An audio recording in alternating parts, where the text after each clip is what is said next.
Nell'ambito del forum internazionale svoltosi a Trieste sulle tecnologie a basso contenuto di carbonio, si è tenuta presso lo stabilimento dell'Acqua San Benedetto a Scorzè una conferenza per illustrare i progetti che l'azienda veneziana intende promuovere in accordo con il Ministero italiano dell'Ambiente. Obiettivo principale di tale accordo: neutralizzare l'impatto ambientale dei processi di imbottigliamento dell'acqua minerale, tramite la promozione di interventi pilota di carattere strutturale, tecnologico e operativo, per la riduzione di emissioni di carbonio in atmosfera. Il primo accordo che viene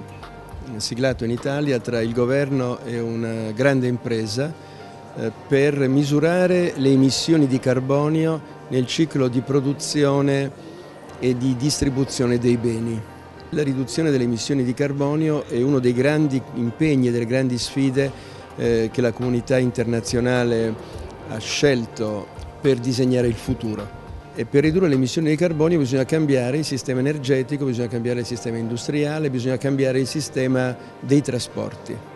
Se noi riusciamo ad operare nella filiera della produzione dell'acqua minerale e della distribuzione dell'acqua minerale in maniera tale da ridurre le emissioni di anidride carbonica, noi riusciamo a intervenire in tutti i settori.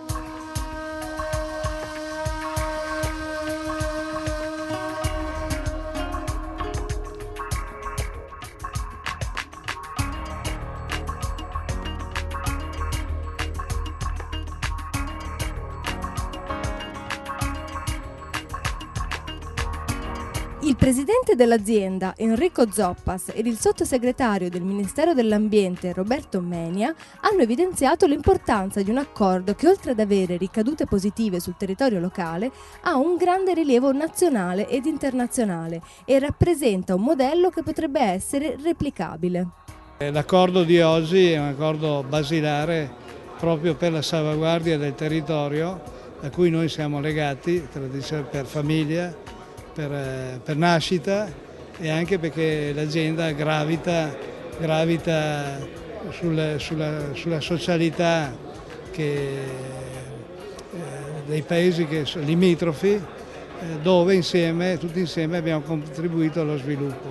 Oggi l'espressione del sviluppo anche tecnologico è proprio l'espressione della capacità anche del territorio di esprimere il suo meglio.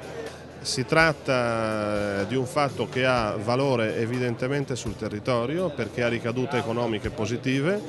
ed ha una ricaduta economica ed ha anche un valore positivo di messaggio di fronte ad altre aziende italiane più vastamente nel panorama globale, perché risponde a quei criteri, a quelle linee di sviluppo rispettose dell'ambiente ma benefiche rispetto al ciclo dell'economia,